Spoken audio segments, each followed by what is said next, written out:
Allah, Allah, Allah,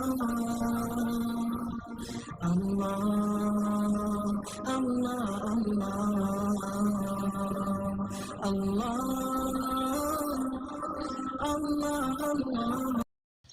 میرے محترم بزرگوں، دوستوں، بھائیوں، عزیز نوجوان ساتھیوں،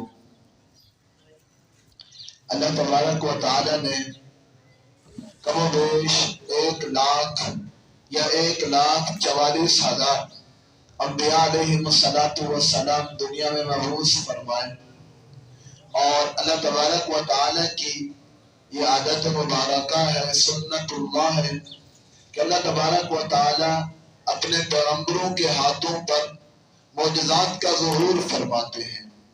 معجزہ یاد رکھیں، حقیقت میں اللہ تبارک و تعالی کا فعل ہوتا ہے جو نبی کے ہاتھ پر ظاہر ہوتا ہے۔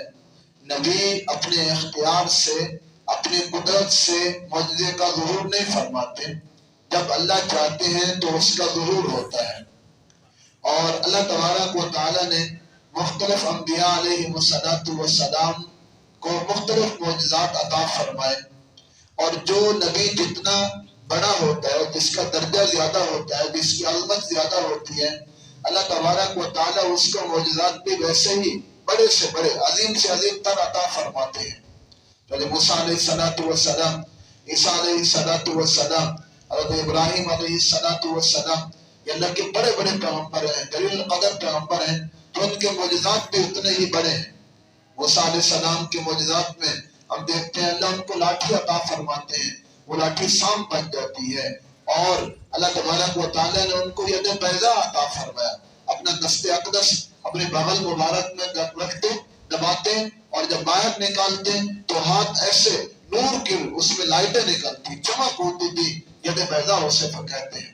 عیسیٰ علیہ السلام کے معجزے قرآن نے بیان فرمایا کہ وَتُبْرِئُ الْأَكْمَحَ وَالْأَبْرَصَ وَتُخْرِجُ الْمَوْتَىٰ بِإِذْنِهِ، کہ اللہ تبارک و تعالیٰ نے ان کو یہ معجزے عطا فرمائے تھے کہ مادر ذات نابینوں کو، اندھوں کو اللہ کے حکم سے شفا دیتے تھے، برس اور کوڑ کی بیماری والوں کو اللہ کے حکم سے شفا مل جاتی تھی، اور مردوں کو زندہ کرتے تھے اللہ کے حکم سے۔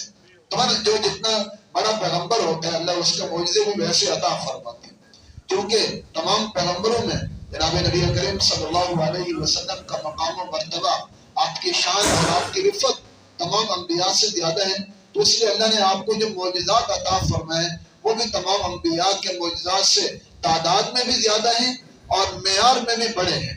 تعداد میں بھی زیادہ ہیں، علماء نے فرمایا اللہ تبارک و تعالی نے آپ علیہ السلام کو کم و بیش 3,000 معجزات عطا فرمائے، 3,000 معجزات۔ اور ویسے جس میں نے 3,000 معجزے ہیں، لیکن 2 سے 3 معجزے ایسے ہیں جو اللہ تبارک و تعالی نے خصوصی طور پہ آپ کو ایسے عطا فرمائے ہیں جو اور کوئی نبی آپ کی اس میں برابری نہیں کر سکتا، اور ایسے معجزے کسی بھی نبی کو عطا نہیں ہوئے۔ ان میں ایک بڑا معجزہ جو ہے وہ معراج کا موقع ہے، معراج کا معجزہ ہے، جس میں انشاءاللہ آج ہم گفتگو کریں گے۔ اللہ تبارک و تعالی نے اپنے پیغمبر کو جو معراج کروائی ہے، یہ کسی بھی پیغمبر کو حاصل نہیں ہوئے، اور کسی کو اللہ تبارک و تعالی نے یہ اس سے ملتا جلتا بھی معجزہ عطا نہیں فرمایا۔ اور یہ معراج کے متعلق انشاءاللہ میں تفصیل عرض کروں گا۔ سب سے پہلے تو یہاں میں یہ عرض کرنا ضروری سمجھتا ہوں کہ معراج کب ہوگی، کس سال کے کس مہینے کی کس تاریخ کو ہوگی، کیونکہ یہ بات جو ہے مکی دور کی ہے، اور اس وقت جو ہے زیادہ تر تاریخ کو محفوظ کرنے کا اتنا اہتمام نہیں کیا جاتا تھا، اس لیے اس کی تاریخ میں اختلاف ہے۔ بعض رات نے رمضان کا مہینے کا فرمایا ہے، بعد نے شوال کا، بعد نے ربیع الاول کا، لیکن جو زیادہ مشہور ہے وہ یہی ہے کہ رجب کا مہینہ تھا۔ اور تاریخ میں بھی پھر آگے کئی اقوال ہیں، کوئی حتمی نہیں کہا جا سکتا، اس لیے علماء نے فرمایا کہ یہ کہنا کہ 27 رجب ہی کو معراج ہوئی، حتمی طور پہ، قطعی طور پر یہ بات درست نہیں ہے، کیونکہ اس میں مختلف اقوال ہیں۔ ایک قول یہ بھی ہے جو زیادہ راجح سمجھا جاتا ہے، جو زیادہ مشہور ہے وہ یہ ہے کہ 27 رجب کو ہوئی ہے۔ تو معراج کے متعلق انشاءاللہ اس میں 2 میں انشاءاللہ ٹاپک ہوں گے، 2 ہمارے موضوع ہوں گے۔ ایک ہے واقعہ معراج، یعنی جو واقعے کی تفصیلات ہے، پہلے انشاءاللہ میں وہ عرض کروں گا، اور پھر اس سے اگلا جو ہے معراج کے واقعے سے ہمیں ہمارے لیے کیا سبق ہے، اس میں کیا عبرتیں ہیں اور کیا ہمیں حاصل ہوتا ہے، انشاءاللہ دوسری چیز ہم اس پہ گفتگو کریں گے۔ تو پہلے جو چیز معراج کے واقعے کی تفصیل، وہ میں اس لیے بھی عرض کرنا ضروری سمجھتا ہوں، اس کی تفصیل اس لیے بھی کہ بہت سے لوگوں سے آپ سنتے ہیں، لیکن بعض اکثر بلکہ ہمارے یہاں وہ غیر مستند روایتیں بیان کرتے ہیں، ایسے جو ضعیف روایتیں ہوتی ہیں جو مستند نہیں ہوتی، اس لیے مستند روایات کی روشنی میں اور صحیح روایت کی روشنی میں انشاءاللہ میں واقعہ معراج پہ عرض کرتا ہوں، اور پھر اس سے حاصل ہونے والے سبق اور عبرتیں اور جو دروس ہیں ہمارے لیے انشاءاللہ اس پہ گفتگو کریں گے۔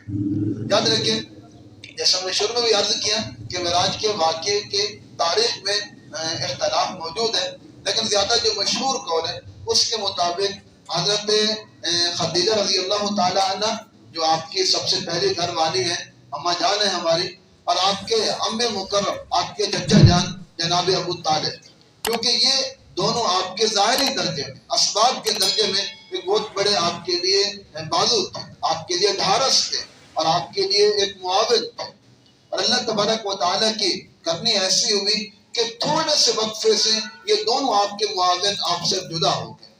3 دن پہلے جناب خدیجہ رضی اللہ تعالیٰ عنہ کا انتقال ہوا، اور صرف 3 دن کے وقفے کے بعد جناب ابو طالب بھی دنیا سے چلے گئے، اور آپ صلی اللہ علیہ وسلم بہت زیادہ غمگین ہوئے، اور یہی وجہ ہے کہ بعض حضرات نے یہ فرمایا ہے کہ آپ صلی اللہ علیہ وسلم نے اس سال کو عام الحزن قرار دیا کہ یہ ہمارے لیے حزن کا، غم کا سال ثابت ہوا۔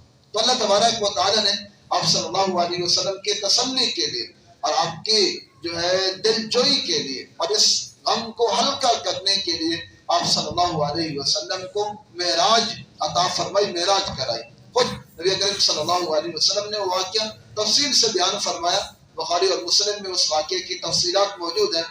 آپ علیہ السلام آرام فرما رہے تھے، گھر میں تشریف فرما تھے، رات کا وقت تھا، جس کو خود قرآن نے لکھا اسرا بعبدہ، اپنے بندے کو رات کو لے کے چلا۔ اسرا کا معنی یہ رات کو چلنا ہوتا ہے۔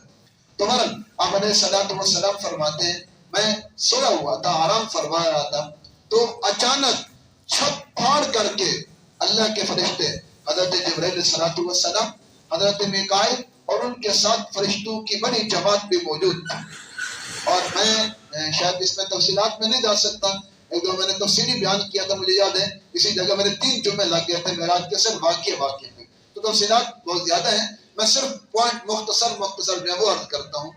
تو آسمان چھت پھاڑ کر کے اوپر سے تشریف لائے، اور ان حضرات کے ساتھ جو ہے ایک تھال تھا، سونے کا تھال تھا، تست تھا، اور اس میں جو ہے انہوں نے آب زمزم ان کے پاس تھا، اور انہوں نے آ کر کے سب سے پہلا کام جو کیا وہ یہ کہ جناب نبی کریم صلی اللہ علیہ وسلم کو سلا دیا، آپ کو لٹا دیا، اور پھر آپ کا سینہ عطر اور سینہ مبارک کو چاک کیا، پھاڑا، قلب، شق صدر جسے ہم کہتے ہیں، آپ کے سینہ یاد رکھیں، شق صدر جو ہے آپ صلی اللہ علیہ وسلم کا سینہ مبارک جو چاک کیا گیا 3 سے 4 دفعہ زندگی میں کیا گیا ہے، لیکن برل جو زیادہ مشہور ہے اور جو سب سے زیادہ مستند ہے وہ واقعہ معراج کے موقع پر ہے۔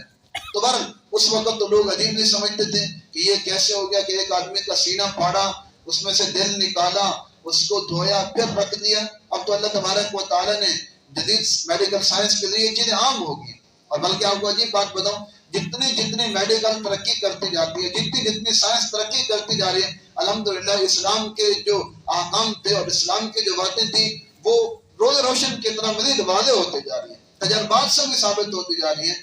پہلے لوگ یہ بھی ان کے لیے ایک مسئلہ تھا کیونکہ اس وقت نہ سرجری کا نظام تھا اور نہ ہی آپریشن کا تصور تھا کہ کسی کو سینے کو اس طرح چیریں اور اس میں دل گردے نکالیں پھر دوبارہ رکھ دیں۔ تو اللہ تبارک و تعالیٰ نے آج دکھا دیے۔ تو آپ صلی اللہ علیہ وسلم کے قلب اطہر کو انہوں نے وہاں سے نکالا اور جو ہے آب زمزم سے دھویا۔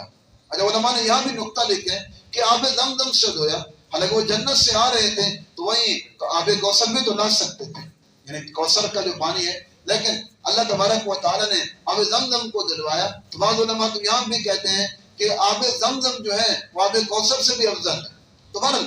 تو آب زمزم سے جو ہے آپ صلی اللہ علیہ وسلم کے اطہر مبارک کو، قلب اطہر کو جو ہے دھویا گیا، اور دھونے کے بعد آپ صلی اللہ علیہ وسلم کے قلب اطہر کو اپنی جگہ پر رکھ دیا گیا، اور اوپر سے جو ہے انہوں نے بند کر دیا. اور پھر حضرت جبرائیل علیہ الصلوۃ والسلام نے فرمایا کہ آپ ہمارے ساتھ تشریف لے جائیں. تو آپ کا وہ خانہ کعبہ سے حضرات جبرائیل و میکائیل لے کر کے گئے. تو سب سے پہلے جب آپ باہر تشریف لائے تو آپ کے لیے آپ کی سواری موجود تھی جس کو براق کہتے ہیں. براق جو ہے برق سے ہے. برق عربی زبان میں بجلی کو کہتے ہیں, آپ نے سنا ہوگا. تو وہ اس کو براق اس لیے کہتے ہیں کہ اس کی سپیڈ اتنی تیز تھی جتنی بجلی. اب معلوم بجلی کی رفتار کتنی تیز ہوتی ہے, وہ بالکل ایک کنارے سے شہر کے بلکہ ملک کے ایک کنارے سے آدمی اگر بٹن دبائے تو شاید چند سیکنڈوں کے اندر وہ دوسری جگہ پہنچ جاتی ہے.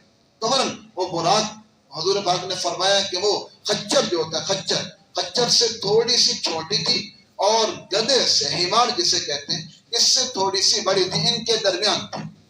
اور آپ علیہ الصلوۃ والسلام جب اس میں تشریف فرما ہوئے تو پہلے براق نے تھوڑی سی شوخی کی, جانور جیسے بدکتا ہے کوٹتا ہے تو اس نے شوخی کی. تو حضرت جبرائیل علیہ الصلوۃ والسلام نے اس براق کے کان سے پکڑ کر کے اس کو مروڑ کر کے کہا کیا تمہیں معلوم نہیں کہ آج تمہارے اوپر کون سوار ہے؟ اچھا عجیب نکتہ بتاؤں, بعض علماء نے اس کا یہ نکتہ بھی لکھا ہے کہ یہ براق یہ جو شوخی کر رہا تھا یہ خوشی کی کر رہا تھا. یہ اچھل کود جو تھی یہ خوشی کے بارے میں اور انتہائی خوشی کے عالم میں ایسی. بہرحال جو بھی وجہ ہو اللہ عالم. تو واقعہ جیسے میں نے عرض کیا شروع میں بھی لمبا ہے, میں مختصراً عرض کرتا ہوں. تو آپ کو لے کے چلے گئے. حضرت جبرائیل علیہ الصلوۃ والسلام پیچھے تھے اور آپ علیہ الصلوۃ والسلام آگے تشریف فرما تھے. تو راستے میں سے ایک جگہ پر گزر ہوا. وہ جگہ ایسی تھی جہاں کھجوروں کے باغ اور نخلستان تھے. تو حضرت جبرائیل علیہ الصلوۃ والسلام نے عرض کیا کہ اے پیغمبر, اے اللہ کے رسول, آپ اتریں یہاں سے اور یہاں 2 رکعت نماز نفل پڑھیں. تو آپ علیہ الصلوۃ والسلام نے جیسے انہوں نے کہا آپ تشریف لائے نیچے اور اتریں اور 2 رکعت نماز نفل پڑھی اور پھر سوار ہو کر کے چلے گئے. تو حضرت جبرائیل نے پوچھا کہ اے اللہ کے رسول کیا آپ کو معلوم ہے کہ یہ کون سی جگہ جہاں آپ اترے ہیں جہاں آپ نے 2 رکعتیں پڑھی ہیں؟ تو آپ نے فرمایا نہیں مجھے نہیں پتا, میرے علم میں نہیں ہے. تو انہوں نے کہا یہ یثرب ہے. یثرب یہ آپ کی دارالہجرت بننے والا ہے, یہاں آپ ہجرت کر کے آئیں گے, تشریف لائیں گے, اس لیے میں نے آپ کو یہ جگہ دکھا دی اور 2 رکعت پڑھنے کو بھی کہا. اور پھر تھوڑی دیر چلے, پھر آگے چل کر کے بالکل اسی طرح ایک جگہ آئی, وہاں بھی انہوں نے یہی کہا کہ آپ نیچے اتریں, تشریف لائیں اور 2 رکعت نماز نفل پڑھیں. آپ نے وہاں بھی 2 رکعت پڑھی. تو جبرائیل علیہ الصلوۃ والسلام نے دوبارہ عرض کیا اللہ کے رسول آپ کو معلوم ہے یہ کون سی جگہ ہے؟ تو آپ نے فرمایا نہیں میرے علم میں نہیں ہے. تو انہوں نے عرض کیا یہ کوہ وادی سینا ہے, جو پہاڑ ہے جس پہ اللہ تعالیٰ نے حضرت موسیٰ علیہ السلام سے بات کی تھی, یہ وہ جگہ ہے, تو اس لیے میں نے آپ کو یہاں بھی اتروایا.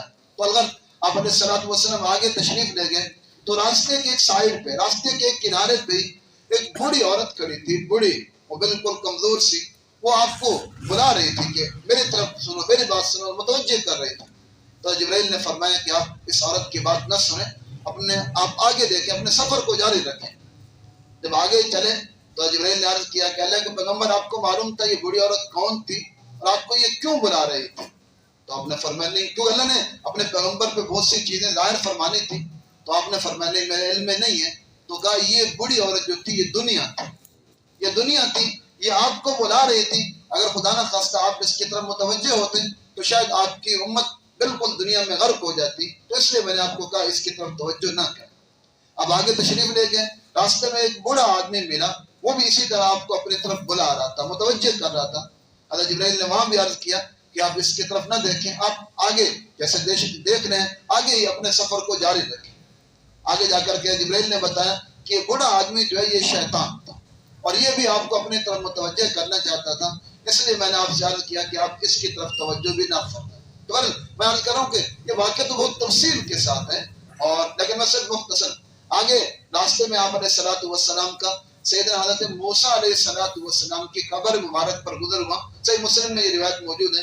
اور موسیٰ علیہ الصلوۃ والسلام اپنے قبر اطہر کے اندر نماز پڑھ رہے تھے, کھڑے ہو کر کے نماز پڑھ رہے تھے, کیونکہ یاد رکھیں یہ ہمارا متفقہ عقیدہ ہے کہ الانبیاء احیاء فی قبورہم یصلون, اللہ کے پیغمبر جو ہے اپنی قبروں میں زندہ ہوتے ہیں اور وہ نمازیں اور اللہ کا ذکر وغیرہ بھی کرتے ہیں. تو آپ علیہ الصلوۃ والسلام کو سب سے پہلے بیت المقدس لے گئے. بیت المقدس بھی کہتے ہیں, بیت المقدس بھی کہتے ہیں, بیت المقدس بھی کہتے ہیں, تینوں طرف بیت المقدس, بیت المقدس تینوں طرح اس کو پڑھنا درست ہے۔ تو وہاں آپ علیہ الصلوۃ والسلام تشریف لے گئے اور وہ جو براق تھی اس کو ایک پتھر کے ساتھ باندھ دیا گیا، اور وہ پتھر وہی تھا جہاں اللہ کے پیغمبر ان سے پہلے اور اللہ کے پیغمبر حضرت ابراہیم، حضرت موسیٰ، حضرت عیسیٰ علیہ السلام اپنی سواریوں کو باندھا کرتے تھے، اسی جگہ آپ علیہ الصلوۃ والسلام نے بھی اپنی اس براق کو، سواری کو باندھ دیا۔ اللہ کے پیغمبر خود فرماتے ہیں کہ ہم وہاں موجود تھے، میں نے بہت سارے وہاں لوگ دیکھے جن کو میں جانتا نہیں تھا۔ چنانچہ اللہ کے پیغمبر علیہ الصلوۃ والسلام فرماتے ہیں حضرت جبرائیل نے آذان دی، سارے لوگ اکٹھے ہو گئے جو کہ مسجد اقصیٰ تھی، آذان دی۔ اب ساتھ جب آذان ہو گئی تو اب اگلا کام نماز کا ہے، کیونکہ سارے لوگ اکٹھے تھے۔ تو اللہ کے پیغمبر علیہ الصلوۃ والسلام فرماتے ہیں حضرت جبرائیل نے میرا ہاتھ پکڑ کر کے مجھے آگے مصلی پہ کھڑا کر دیا، فرمایا کہ آپ نماز پڑھیں۔ آپ علیہ الصلوۃ والسلام نے 2 رکعت نماز پڑھائی۔ اچھا ابھی تک آپ کو نہیں معلوم کہ یہ پیچھے جو مخلوق کھڑی ہے یہ کون، ابھی تک نہیں پتا تھا۔ تو نماز سے فارغ ہونے کے بعد حضرت جبرائیل علیہ الصلوۃ والسلام نے فرمایا، عرض کیا کہ اللہ کے رسول آپ کو معلوم ہے کہ یہ لوگ جن نے آپ کے پیچھے نماز پڑھی ہے یہ کون لوگ ہیں؟ یہ اللہ کے جتنے پیغمبر تھے اللہ نے تمام پیغمبروں کو یہاں جمع فرمایا آپ کے اعزاز میں، آپ کے استقبال میں، اور بہت سے اللہ کے فرشتے بھی اترے ہوئے تھے جو شاید اس سے پہلے کبھی نہیں اترے تھے۔ تو آپ علیہ الصلوۃ والسلام کو جو امام الانبیاء کہا جاتا ہے وہ اسی مناسبت سے کہ آپ نے تمام انبیاء علیہ السلام کی امامت فرمائی اور ان کو نماز پڑھائی۔ تو بہرحال یہاں آپ علیہ الصلوۃ والسلام نے نماز پڑھائی۔ یاد رکھیں یہ جو سفر ہے، یہاں تک ایک پوائنٹ ختم ہوا کہ یہ مکہ سے لے کر کے یہ بیت المقدس، اس کو اسراء کہا جاتا ہے۔ لیکن 2 سفر کے 2 حصے ہیں، ایک ہے جو مکہ سے لے کر کے بیت المقدس تک کا سفر ہے، اس کو اسراء کہتے ہیں، جس کا ذکر قرآن میں بھی ہے، سبحان الذی اسریٰ۔ دوسرا حصہ وہ ہے جو یہاں سے بیت المقدس سے شروع ہو کر کے پھر اللہ تبارک وہاں عرش پر اور آسمانوں پر، اور پھر وہاں یہ جو سفر ہے اس کو معراج کہا جاتا ہے۔ یاد رکھیں تو جو اسراء ہے یہ قرآن سے ثابت ہے، قرآن کی نص، اور جو معراج ہے اس کی تفصیلات احادیث میں ملتی ہیں۔ تو بہرحال میں نے یہ عرض کیا یہاں تک۔ اس کے بعد اللہ کے پیغمبر علیہ الصلوۃ والسلام فرماتے ہیں کہ پھر ایک سیڑھی لائی گئی۔ معراج عربی زبان میں سیڑھی کو کہتے ہیں، عروج چڑھنے کو کہتے ہیں، معراج چڑھنے کی جگہ، سیڑھی جسے ہم کہتے ہیں، وہ ایک سیڑھی لائی گئی، اور پھر اس کے ذریعے اللہ کے پیغمبر علیہ الصلوۃ والسلام اور سیدنا حضرت جبرائیل علیہ الصلوۃ والسلام اوپر آسمانوں پہ تشریف لے گئے۔ سب سے پہلے آسمان پہ گئے اور وہاں جا کر کے اس کا ایک دروازہ ہے، حضرت جبرائیل نے وہاں دستک دی۔ تو وہاں کے جو فرشتے ہیں جو وہاں پر مقرر ہیں ان نے پوچھا کہ کون آیا ہے؟ تو جبرائیل علیہ الصلوۃ والسلام نے بتایا کہ محمد صلی اللہ علیہ وسلم تشریف لائے ہیں۔ تو انہوں نے پوچھا کیا ان کو بلایا گیا ہے؟ حالانکہ یہ بات ظاہری طور پہ ان کو پتہ تھی، لیکن یہ اعزاز کے لیے، اکرام کے لیے، مزید شرافت کے اظہار کے لیے، تو جبرائیل نے فرمایا جی ہاں ان کو بلایا گیا ہے۔ تو وہاں علیہ الصلوۃ والسلام تشریف لے گئے اور فرشتوں نے آپ کو سلام کیا، اور تمام فرشتوں نے آپ کو سلام کیا ہنس کر کے۔ ایک بندے نے آپ کو سلام کیا اور آپ کا عزت احترام سب کچھ کیا، لیکن وہ ہنسا نہیں، بالکل خاموش سرس رہا۔ تو حضور نے پوچھا جبرائیل باقی سارے جب ملے تو ہنس کر کے ملے، یہ بندہ اس نے ہنسی نہیں کی، اس کے چہرے پہ کوئی مسکراہٹ، تبسم نہیں آیا، تو یہ کیا وجہ ہے؟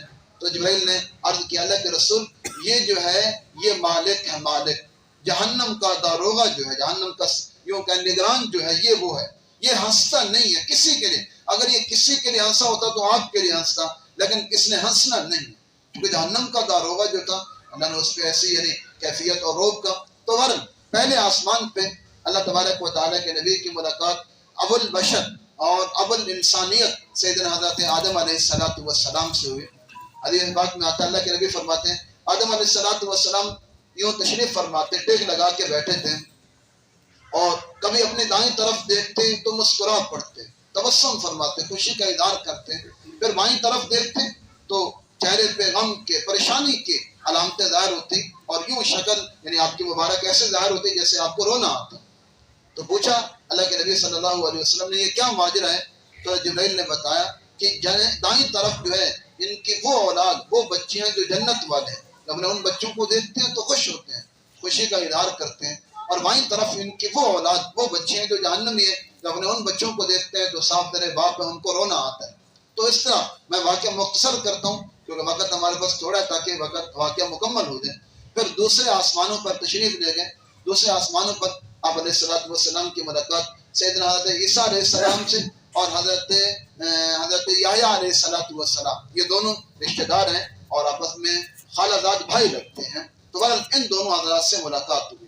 بہرحال وقت نہیں ہے، وہاں بھی کچھ گفتگو ہوئی، میں آگے چلتا ہوں. پھر تیسرے آسمان پر یوسف علیہ السلام سے اور اسی طرح چلتے چلاتے ساتویں آسمان پر حضرت ابراہیم علیہ السلام سے ملاقات ہوئی.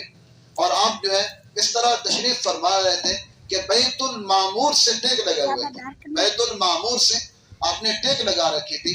والبیت المعمور قرآن میں بھی ہے. بیت معمور کیا چیز ہے؟